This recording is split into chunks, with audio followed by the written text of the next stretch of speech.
Okay, so trauma and orthopaedic surgery is one of the most popular medical specialties, with over 500 people applying for just over 100 jobs each year. The competition ratios are really high, and if you want to get your first choice job in the place you want to work for the next 6 years of your life, you'll need to rank pretty high in the national application and at orthopaedic interviews. The interviews are really stressful because where you'll be living and working right up to being a consultant is dictated by your score on a self-assessment and then your performance at a 30-minute online interview. Oh, and if you don't do well, you'll need to reapply the following year. Now, I actually ranked top in the country when I applied straight from CT2 for ST3 trauma and orthopaedics, and because people kept asking me how I scored so highly at the orthopaedic interviews, I then went on to set up an orthopaedic interview preparation company to help as many people as possible apply and succeed at orthopaedic interviews. The ortho interview courses and question banks are now used by over 90% of successful candidates each year and all of the top 10 ranked candidates last year. So in today's video, I want to share with you everything that I know about the ST3 trauma and orthopaedic application and interviews, and go deep into how I rank top in the country for orthopaedics so that you can get your first choice job and hopefully feel a little bit less stressed when it comes to preparing. So hit that subscribe button and let's get into it, starting off with some basics. Okay, so let's get a couple of things out the way first. If you want to become an orthopaedic registrar in the UK, you'll need to apply through the NHS's Oriel job application portal. In 2023, applications go live on the 17th of November and stay open until the 8th of December. When you apply through Oriel, you're asked to enter your personal details, details of your previous jobs, and then complete a scored self-assessment of your personal achievements, which I'll cover in detail in a second. You'll then be asked to upload evidence to back up how you've answered that self-assessment, which opens between the 20th of December and closes on the 5th of January. And then the interviews themselves are held in March, with offers announced in April. The national selection process is coordinated by the Yorkshire and Humber Deanery, and both the application and interview score you against something called the person specification. This is split up into the entry criteria, which includes basic things like having a medical degree, passing foundation years, and being on track to complete core surgical training. And then there's the selection criteria, which is things like your operative experience and commitment to the specialty, which are then assessed at the application on the self-assessment and at the online interview. So, how many orthopaedic training numbers are available each year? Well, as I mentioned, orthopaedics is one of the most popular medical specialties, with around 500 applicants going for just over 100 numbers each year.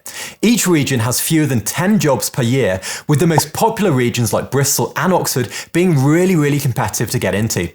Jobs have remained fairly static, with the number of applicants increasing each year. Now, I trained in Bristol, and in the year that I applied, there were only 3 jobs available. The best advice that I was given was to just ignore the competition ratios, as at the end of the day, you only need one job. And to get that, you just need to focus on getting the best interview score possible. Now, currently, you're selected into trauma and orthopaedic surgical training based on your performance at a 30-minute interview, along with your score at the self-assessment.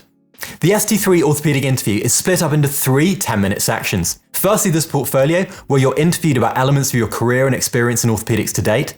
Then there's clinical, where you're asked to work through 2 clinical scenarios in the 10 minutes. And finally, there's prioritization, where you have to work through a list planning exercise within the 10-minute time frame. The interview is staffed by 2 consultants who act as interviewers, each of whom will award you a score based on aspects of how you're being assessed. The key areas assessed include things like your clinical knowledge and motivational questions, together with your ability to work under pressure and communicate succinctly. Now, time for a quick dive into some orthopaedic interview history. Before the pandemic hit, ST3 orthopaedic interviews were held in person in Leeds and were made up of 5 OSCE-style stations.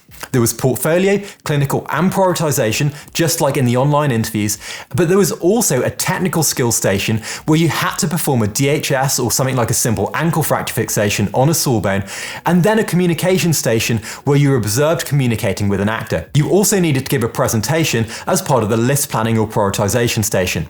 When the pandemic then hit, the communication and technical skills obviously couldn't be delivered remotely, and so they were removed.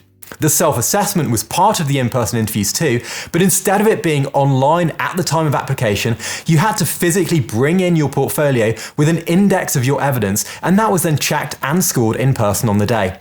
The JCST who set the interviews want to go back to in-person interviews as soon as possible, but for the moment, everything is staying online.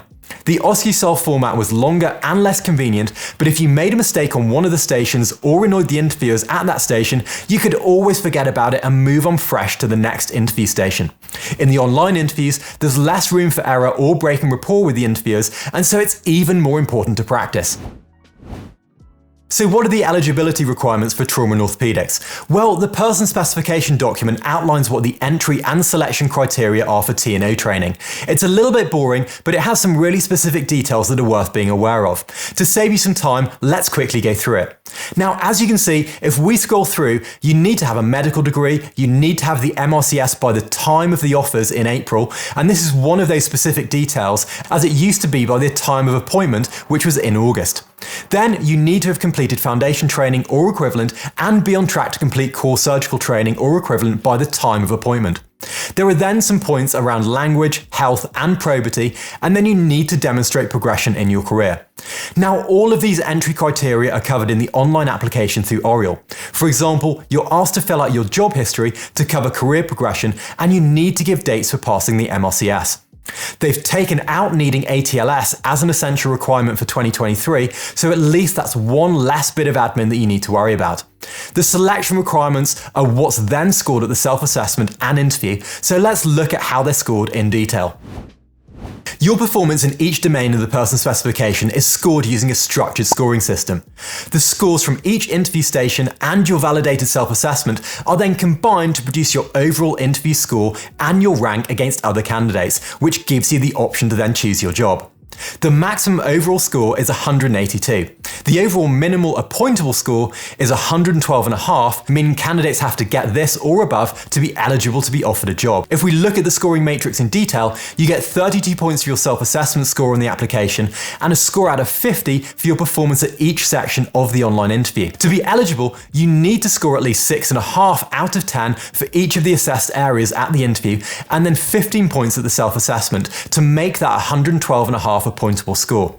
Now, these scores all align to the trauma and orthopaedic person specification criteria, and you can also see how the old in-person stations fitted into this. Now, as you can see, you can get up to 32 points before you even get into the interview. So let's look at how to maximize your points at the self-assessment next. So there are 11 self-assessment questions that you need to complete when the applications open in November.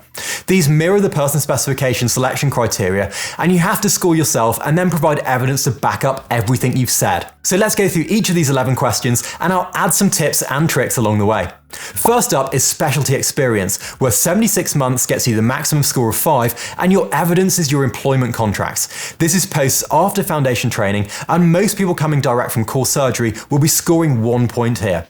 Question 2 is an ortho-specific experience, where 10 months gets you a maximum mark of 8, and this is again evidenced by your job contracts. To score highly here, I went for a T&O themed core surgical job.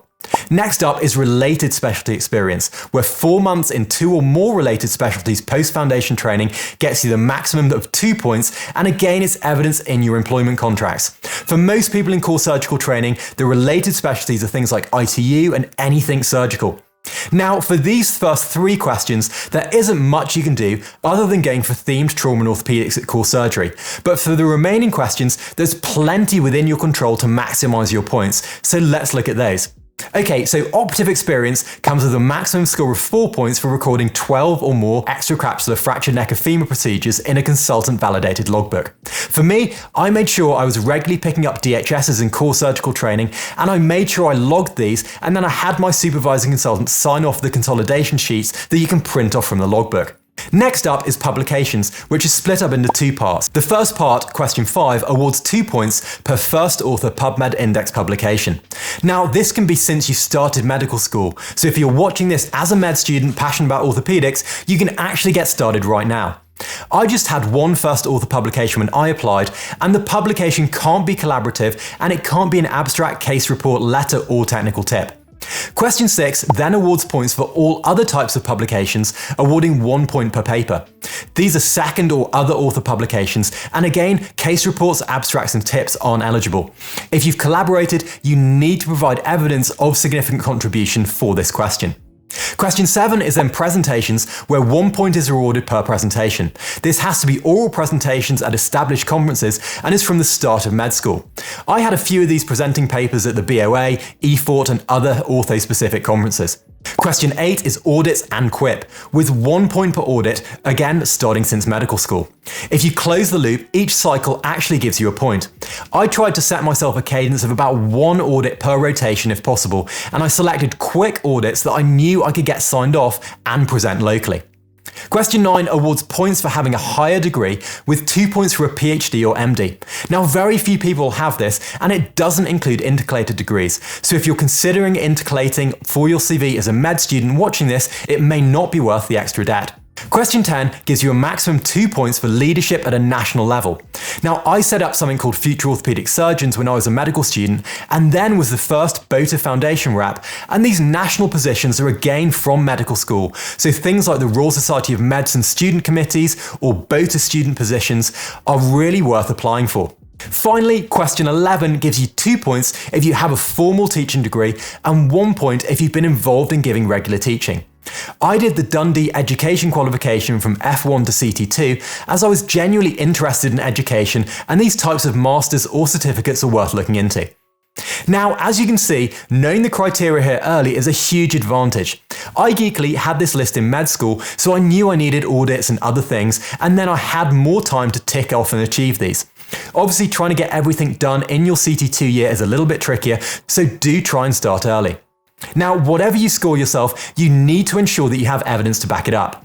When you upload your evidence during the evidence upload window from the 20th of December to the 5th of January, a team of consultants then looks over and checks all of this submitted evidence. This is pretty arduous for the consultants, with over 5,000 individual questions needing to be checked. Provided the consultant checkers agree, you'll get your points. If not, you get marked down. Now, you can appeal if you feel your score isn't correct, and last year, around 6% of the total applicants appealed, and of those appeals, 46 were successful, so it's definitely worth appealing if you think you've got the evidence. Now, I have 3 critical pieces of advice for doing well at the self-assessment. Firstly, get started early. If you're watching this as a med student wanting to be a trauma and orthopaedic surgeon, you can start picking up points right now. This is what I did, and the overall mark scheme hasn't really changed over the last 10 years. My next tip is then the devil's in the details. You need to really read through and understand the specifics of what scores points and what evidence is required. There were people who last year lost points because they didn't have their logbooks signed by a consultant. So collect that evidence early and then have someone else sense check it and make sure the evidence is clear and obvious and everything is signed off. Now, my final tip for the self-assessment is to make sure things are easy to find for the consultant interviewers. If the consultants checking can't find your evidence or it isn't obvious, they won't score you the points. I made sure everything was numbered with the contents page. I then highlighted my name in things like publications and presentations so everything was clear. If it's easy to find, the consultants who'll be really tired and bored of checking things will reward you with points, as their job is really arduous, so just make their lives easy and make things easy to find. So once you've submitted your application and then uploaded your evidence during the upload window, you'll then be invited to select an interview slot. This is done on a first-come basis through Oriel. My top tip here is to make sure you have Oriel notifications coming through to your main email address, and you also have your phone email notifications switched on. This will then give you the best chance of seeing and responding to the email quickly. After you book an ST3 orthopaedic interview slot, you'll be sent an MS Teams joining link, and it's sensible to check that this works straight away. Having coached lots of people through online interviews and spoken with consultants who interviewed in previous years, it's amazing how many people still have technical problems. You want to be focused on giving your answers, so it's really important to make sure your tech setup is solid. Remember, across all the interview stations, there are points for communication. To communicate effectively, you need to be confident and concise with your answers. With in-person interviews, you can build rapport through body language and eye contact, as well as the clarity of your answers. But with online interviews, it's a little bit more tricky, so it's vital to practice. With the interview so competitive, it's also often the communication elements where you can pick up the marginal gains with good interview technique. Now, there are also a few ways you can build confidence with online interviews and get those marginal gains. Firstly, you want to optimize your physical setup. By that, I mean making sure that you have a good Wi-Fi connection and you have a clean background where you're sat in the middle of the screen at the appropriate height.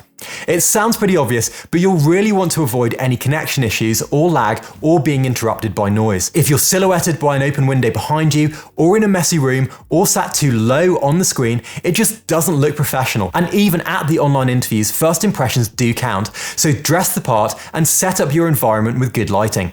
For important interviews, I'll plan for the worst, and I'll have my iPad as a backup just in case, and I'll also make sure that my personal hotspot on my iPhone is active and as a backup just in case the Wi-Fi fails for whatever reason. Now, your voice is your main weapon at the online interview, and a quick hack here is to invest in a nice podcasting mic to give your answers more clarity and authority. You don't need to spend hundreds of pounds, but a decent mic from Amazon will help you to sound better, and I've added a few in the descriptions down below. To simulate good eye contact, I'd suggest looking directly at the green light of your webcam. You can also attach your iPhone to your Mac if you're an Apple user and use the desk view feature to give you even more clarity. But for most people, I'd suggest keeping things simple and avoiding any tech fails. To get used to the software, I'd suggest doing regular practice online if possible, and try and do formal mock interview practice on a course or with peers online. And get that tech setup critiqued, as it's far better to fail in practice than at the real thing. Most importantly, although the interviews are stressful, if you prepare well, there are a chance for you to show off why you'll be a great trauma and orthopaedic registrar, and so remember to smile and answer the questions enthusiastically. Now, if we break down the orthopaedic interview, it's really just testing your ability to listen to information and then give concise and clear answers that score you the points. I tried to keep my answers as short and concise as possible and to speak confidently and clearly. This definitely comes with practicing under interview conditions and by preparing your answers ahead of time in a similar way that you prepare for an exam. So let's look at how you can do well at each station in turn. Now, first up is the portfolio station, and there are a limited number of things that the interviewers can ask you. Remember, you're scored on your career motivation, learning and development, academic, leadership and team involvement, and organisation and planning, as well as getting a score for communication. Now, in my opinion, the best way to do well on the portfolio station is to prepare your answers to these limited questions well in advance. I wouldn't write out a full script, but I'd use frameworks like CAMP, which is clinical, academic, management and personal, for things like motivational questions, and for everything else, use bullet points to help structure your answer. What I did was I'd write down a heading for each of the things on the person's specification, and then I'd bullet point key parts of my answer, whether this was the evidence I was going to give or how I was going to actually reflect back. Now, you all have evidence, and the portfolio station is really your chance to sell yourself and tell the interviewers just how great you are. When giving an answer to any portfolio question, you should back up what you're saying by referencing evidence from your CV or portfolio, and then reflect on what you did and say how it maps back to the person's specification. For example, if you're asked about leadership, you might reference a leadership position you've held, explain what you did and what you learned, and explain how the experience will help you in trauma and orthopaedic training. And it doesn't have to be medical either. A candidate that I helped coach got full marks on the portfolio station by including some pictures of a baking business that she'd helped set up at the end of her submitted evidence. When asked at the interview what her proudest thing in her portfolio was, she then directed interviewers to the baking business and explained how it had taught her to work under pressure as well as leadership, and she reflected on this, mapping it back to the person's specification. The examples you give don't matter. It's about how you reflect on them and how you map them to that person's specification that scores you the points. The best way to do well is to practice on formal interview courses and with registrars who've been through the interview recently. Now, often people aren't great at selling themselves as they feel a little bit bashful or don't want to sound arrogant, but interviewers actively want you to sell yourself and tell them how great you'll be as a future colleague. And this comes with practice and building confidence. Now, the next section of the interview is then the clinical section, and here you'll be given 2 clinical scenarios to work through in the 10-minute time limit. They tend to use similar topics each year, and they're often based around emergencies and post-operative scenarios and are at the level expected of a registrar. These are common scenarios, and there are only a set number of orthopaedic cases from the core T&O curriculum that can come up. In terms of preparation, clinical is probably the easiest to prepare for, but often the one that people worry about the most because it involves revising clinical and anatomy.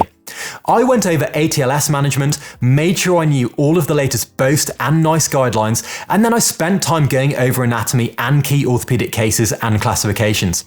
I probably over-optimized and revised to a level nearer FRCS preparation, which is definitely not necessary, but I did then share everything that I'd revised online, which can still be accessed free at Ortho Interview and in the links below. Things like flexor tendon sheath infection management, for example, is pretty rare, but I prepped it anyway and it's all online. For my clinical cases, I had an ankle dislocation in a diabetic patient and then a supracondylar fracture. Now, I'd suggest preparing for the clinical station like an exam with a focus on the high-yield topics, things like cauda equina and other common scenarios, and checking out online question banks that nicely summarize a lot of the evidence and cover all of the common scenarios. There are a couple of things you want to avoid at the clinical station in terms of interview technique too. Firstly, no one likes to have their clinical knowledge tested, but remember that's part of the interview process. There were a few cases where candidates have argued with the interviewers about guidelines or management when put under pressure, and this breaks rapport and is unlikely to score you any points. Secondly, remember you need to be answering questions at the level expected of a registrar. Your consultant will be available to help, but you're no longer an SHO, and so your answers need to reflect this. Overall, the two scenarios will go pretty quickly, and if you don't know something, just say so, but do try and offer some principles of orthopaedic management, even if you've never encountered the specific scenario before. Now, last up is the Prioritisation Station, and this asks you to prioritise cases in one of two scenarios.